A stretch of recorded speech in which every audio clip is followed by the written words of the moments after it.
বৌমা, আশরাফ কখন ফিরবে? আপনার ছেলে বোধহয় এসে গেছে। উফ, সারাদিন অফিসের চাপ।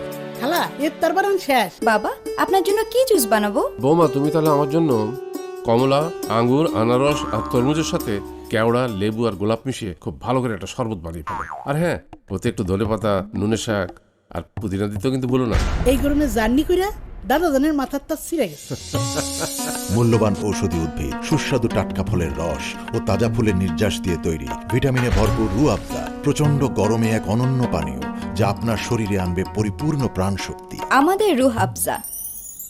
রোজার সময় সারাদিন পানাহার থেকে বিরত থাকায় রোজাদারেরা ক্লান্ত, অবসন্ন এবং দুর্বল হয়ে পড়ে। ইফতারের সময় এক গ্লাস রু আফজা মুহূর্তের মধ্যে তাদের শরীর ও মনকে চাঙ্গা করে প্রাণশক্তি ফিরিয়ে আনে। রুহ আফজা, যেন অমৃত সুধা। হামদর্দ ল্যাবরেটরিজ ওয়াকফ, Bangladesh.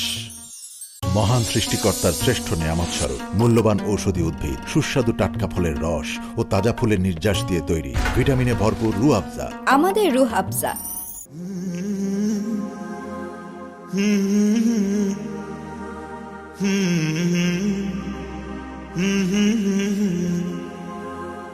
La la la la la la la la la la la la la la la। সুপ্রিয় দর্শক, আমন্ত্রণ জানাচ্ছি হামদর্দ রমজানে স্বাস্থ্য ভাবনা অনুষ্ঠানে। আমরা জানি দেশে অনেক ধরনের জ্বর হচ্ছে, বিভিন্ন ধরনের জ্বর নিয়ে রোগীরা চিকিৎসকের কাছে আসছেন। কিন্তু রমজান মাস, রোজা তো অনেকে ভাবে রোজা তো ছাড়া যাবে না, এটা তো ফরজ ইবাদত, বছর ঘুরে একটি মাসই আসে। তো এই জ্বর এবং অন্যান্য বিভিন্ন সমস্যা নিয়ে আমরা কথা বলবো বাংলাদেশের প্রখ্যাত মেডিসিন বিশেষজ্ঞ প্রফেসর ডক্টর মোহাম্মদ আব্দুল জলিল চৌধুরীর সাথে।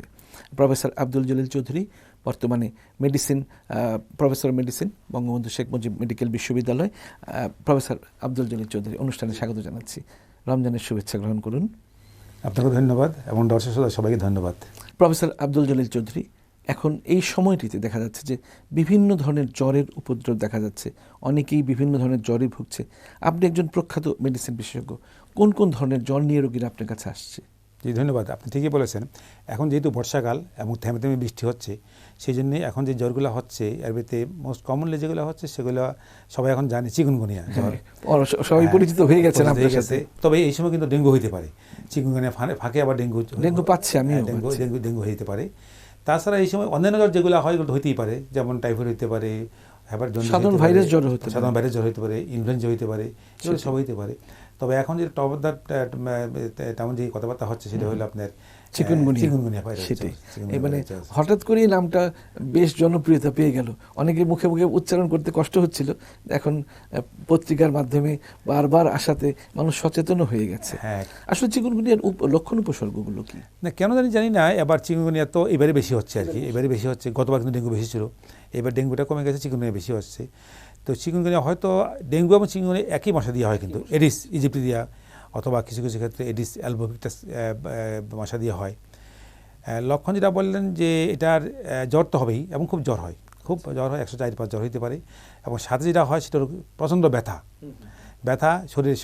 শরীরে ব্যথা হইতে পারে। এবং ডেঙ্গুর সাথে যে পার্থক্য, ডেঙ্গুতে শরীরে ব্যথা হয় কিন্তু চিকুনগুনিয়াতে গিরায় ব্যথা হয়, জয়েন্টে পেইন হয়। এবং জয়েন্টে পেইন হয় এবং কোমরে, জয়েন্টে, হাঁটুতে এমন ব্যথা হয় মানুষ কোকড়ায় হাঁটে। ওই নামটা আপনি জানেন, নামটা আসছে কিন্তু কোকড়ায় হাঁটার জন্য, কোকড়ায় হাঁটার জন্যই চিকুনগুনিয়া নামটা আসছে। প্রফেসর আব্দুল জলিল চৌধুরী, রমজান মাস চলছে, তো এই যারা জ্বরে আক্রান্ত হচ্ছে, চিকুনগুনিয়াতে হোক, ডেঙ্গুতে হোক বা ভাইরাল ফিভারই হোক, রোজা তো অনেকেই ছাড়তে চান না। একজন এইরকম 104-103 জ্বরের রোগীর সঙ্গে জয়েন্ট পেইন, এই ধরনের রোগীরা কি রোজা রাখতে পারেন? হ্যাঁ, এটা একটা বিষয় আছে যে যিনি আসেন উনি স্বাস্থ্য কেমন আছেন। উনি যদি অন্যান্য কোনো অসুখ না থাকে, ডায়াবেটিস, হাইপারটেনশন বা অন্য হার্টের অসুখ না থাকে এবং আগেই সুস্থ ছিলেন, তাইলে হয়তো চেষ্টা করতে পারেন, থাকতে পারেন। তারপরে ব্যথা নিয়ে যদি সহ্য করতে পারেন, ব্যথা যদি সহ্য করতে পারেন, ক্ষতিকর কোনো প্রভাব তো হওয়ার কথা না।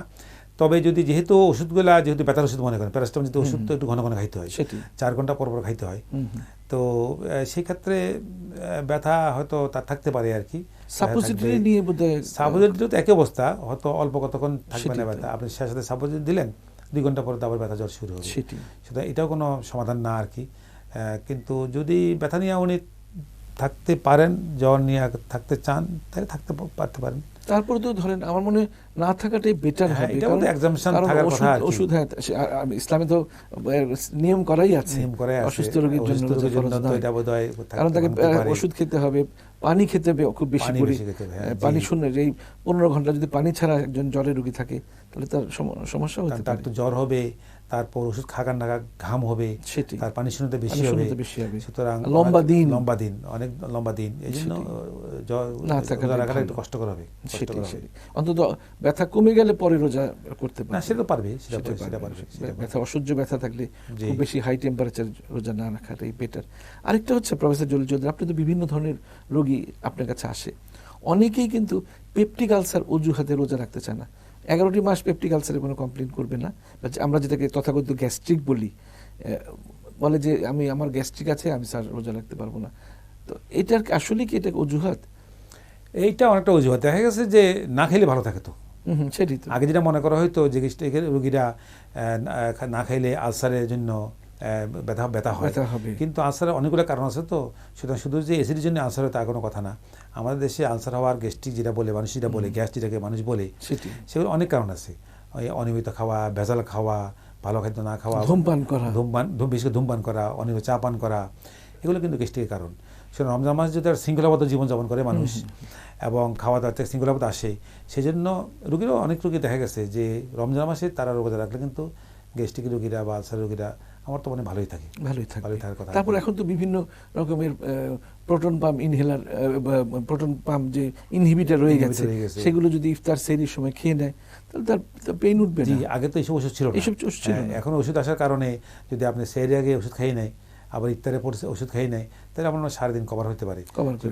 রোজা রাখতে অসুবিধা হওয়ার কথা না গ্যাস্ট্রিক রোগীদের বা আলসার রোগীদের। খাওয়ার ব্যাপারটা একটু কি তারা হ্যাঁ, খাওয়ার ব্যাপারটা যেহেতু গ্যাস্ট্রিক আলসার বা পেপটিক আলসার বা গ্যাস্ট্রিক বা গ্যাস যেটাই বলেন, এগুলোর সাথে খাবারই বেশি সম্পর্ক। সুতরাং রোজার মাসে যেটা করা উচিত, একটা আপনি সেহরি মনে করেন, সেহরিতে খাওয়াটা অবশ্যই এখানে একটু ফ্যাট জাতীয় খাওয়া ভালো, কারণ ফ্যাট খাইলে পাকস্থলীতে হজম ধীরে ধীরে হয়। আচ্ছা। এই জন্য খাওয়াটা অনেকক্ষণ পাকস্থলী থাকে, এই জন্যই সাথে খাওয়াটাতে চর্বি খাওয়া বেশি থাকা ভালো। প্রফেসর জলিল চৌধুরী, আরও অনেক কথা শুনবো আপনার কাছ থেকে, একটি বিরতিতে যেতে হচ্ছে। প্রিয় দর্শক, সময় হলো একটি বিরতিতে যাবার, ফিরছি কিছুক্ষণ পরেই, ততক্ষণ আমাদের সাথেই থাকুন।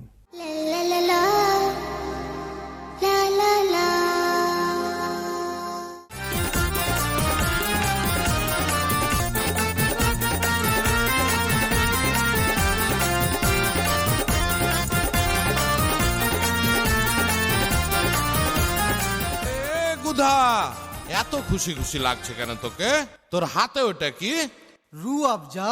রু আফজা? হ্যাঁ, রু আফজা। স্বর্গের সুধা রুহু আফজা গরমের কান্তিতে, পান করিলে রুহু আফজা শরীর রবে শান্তিতে। না না হে রুহু আফজার এমনই গুণ, বাড়াই শক্তি শরীর দ্বিগুণ। রুহু আফজার এমনই গুণ, বাড়াই শক্তি শরীর দ্বিগুণ। মূল্যবান ফল ফুল উদ্ভিদের নির্যাসের দ্বিগুণ। হে নানা আইলো মাহে রমজান, রু আফজা করো পান, নানা লাঠি আমরা গাই রু আফজার গান। রু আফজা, হামদর্দ ল্যাবরেটরিজ ওয়াকফ বাংলাদেশ।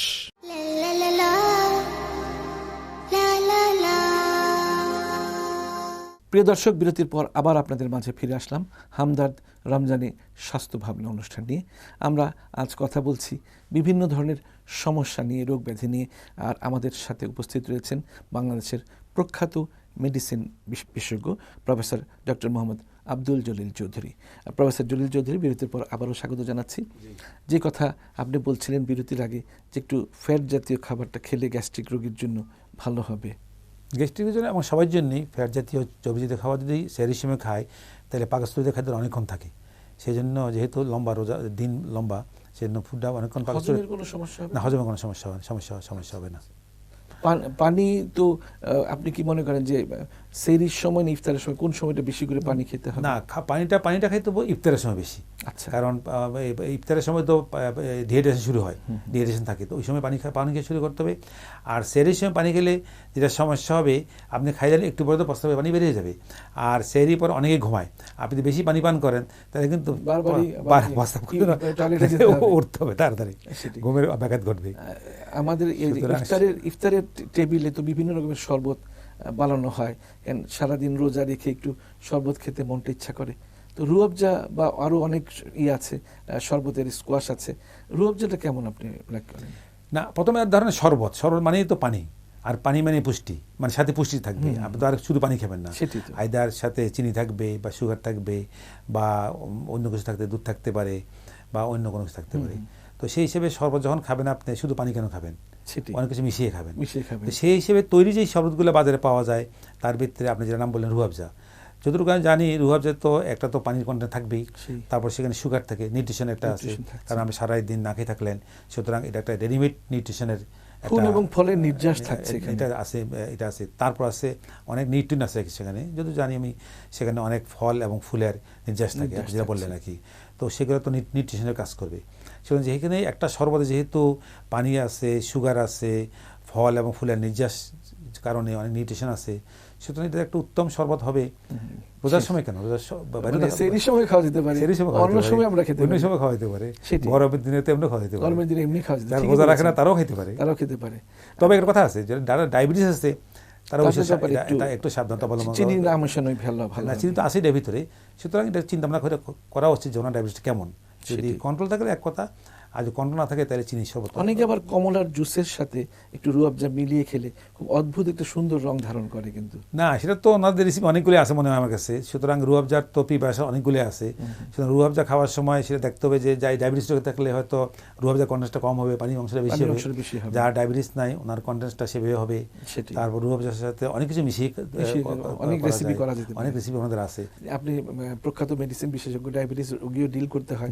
ডায়াবেটিস রোগীদের এই যে সময়টা রমজান মাস, এটা তো রমজান মাসটা খুবই একটা আশীর্বাদ যদি কমপ্লিকেশন না থাকে তার জন্য, ডায়াবেটিস নিয়ন্ত্রণের জন্য। তো ডায়াবেটিস রোগীর এই ওষুধগুলোকে কিভাবে ভাগ করে দেওয়া হয়? ওষুধগুলো ভাগ করার নিয়ম হলে দুইটা ভাগ তো করতে হবে আপনাকে, একটা হলো সেহরির সময়, একটা হলো মানে ইয়ার সময়, ইফতারের সময়। তো এটা আমি প্রথম বলবো যে ডায়াবেটিস হইলে আগে প্রথম আপনার যে চিকিৎসক তার সাথে আলাপ করা উচিত, রোজার আগেই আলোচনা করা উচিত। কারণ এখন অনেকে ওষুধ আছে যেটা নাকি সারাদিনে একবার খাইলে হয়, বা অনেক ইনজেকশন আছে সেটা দিনে বা রাত্রে একবার দিলে হয়। সুতরাং আগে যদি অন্যরকম হয়ে থাকে, তাহলে যদি আপনি রোজার একবারই সিদ্ধান্ত নিয়ে থাকেন, তাহলে আমি বলবো যে রোজার আগে একবার আপনার যে চিকিৎসক, যিনি আপনার ধর্ম সম্বন্ধে জ্ঞান রাখেন, এই ধরনের ডাক্তারের সাথে আপনার আলাপ করা উচিত। উনি আপনি ঠিক করে দেবে যে নিয়মটা হলো ডোজটা কমিয়ে নিয়ে আসা, সেই সময় ডোজটা কমিয়ে নিয়ে আসা হয়, বা ম্যাক্সিমামটা দেওয়া হয় ইফতারের সময়, আর সেই সময় আরো কম দেওয়া হয়। মোটামুটি যা আগে নিত তার 2/3 করা হয়। তারপরও অনেক ধরনের ওষুধ আসতে বললাম, তো সেটা এইভাবে অ্যাডজাস্ট করা ভালো। যেমন ম্যাটফর্মিন একটা কমন ওষুধ, রোজার সময় ম্যাটফর্মিন খাবেন কি খাবেন না একটা বিতর্ক আছে। তারপর অনেক ওষুধ বাড়িয়ে গেছে এখন, যেগুলো সিঙ্গেল ডোজে খাই। ওটা সবচেয়ে ভালো। উচ্চ রক্তচাপের রোগী যারা ভুগছে তাদের ক্ষেত্রেও কি এই সেহরির সময় ডোজটা একটু কমিয়ে দেওয়া উচিত, না একই ডোজে থাকবে? না, উচ্চ রক্তচাপের সাথে কোনো সম্পর্ক নাই, এটা সেম ডোজে খেতে পারে। তো এটা একই অবস্থা, অনেকে তো সিঙ্গেল ডোজ এখন তো 24 আওয়ার্স কভার দেয়, অনেক ওষুধ আছে, সেটা একবার খাইলে হয়। আমার তো প্রশ্নটা করলাম এর জন্য যে মানে দিন শেষে দেখা যায় ইফতারের সময় যত ঘনিয়ে আসছে, ব্লাড সুগারও কমে যাচ্ছে, ব্লাড প্রেশারও কমে যাচ্ছে, সেই জন্য সমস্ত কিছু কিন্তু ইফতারের পর খাওয়া উচিত। ইফতারের পর খাওয়া উচিত। সেহরির সময় যত ওষুধ কম খাওয়া যায়, যত মেডিকেশন কম নেওয়া যায়, অতই আমার মনে হয় ভালো আর কি। প্রফেসর জলিল চৌধুরী অনুষ্ঠানে এসে আমাদের দর্শকদের বিভিন্ন মেডিসিন সংক্রান্ত সমস্যার ব্যাপারে অনেক কথা বলেছেন, অনেক উপদেশ দিয়েছেন। আশা করি আপনার এই কথাগুলি মেনে চললে নিশ্চয়ই আমরা সবাই সুস্থ থাকতে পারবো, সুস্থভাবে রোজা এবং সিয়াম সাধনা পালন করতে পারবো। অনুষ্ঠানে আসার জন্য আপনাকে অনেক অনেক ধন্যবাদ। আপনাকেও ধন্যবাদ, এবং বৈশাখীর দর্শক শ্রোতা সবাইকে ধন্যবাদ। প্রিয় দর্শক, আমরা এতক্ষণ প্রফেসর আব্দুল জলিল চৌধুরী সাহেবের কাছ থেকে অনেক মূল্যবান কথা শুনতে পেলাম। নিশ্চয়ই যারা ডায়াবেটিস রোগী আছে, যারা উচ্চ রক্তচাপের রোগী আছে, তারা চিকিৎসকের সঙ্গে পরামর্শ করে তাদের ওষুধগুলো কখন কোনটা হবে, কোন সময় কোনটা কমিয়ে দিতে হবে, সেটা ব্যাপারে নির্ধারণ করবেন এবং সুস্থ সুন্দরভাবে রোজা রাখবেন। সবচেয়ে বড় কথা, এই রমজান মাস ধূমপান ছাড়া প্রকৃষ্ট সময় ধূমপান করবেন না। প্রিয় দর্শক, আপনারা ভালো থাকুন, সুস্থ থাকুন, সুন্দর থাকুন। সবার জন্য রইল অনেক অনেক শুভকামনা।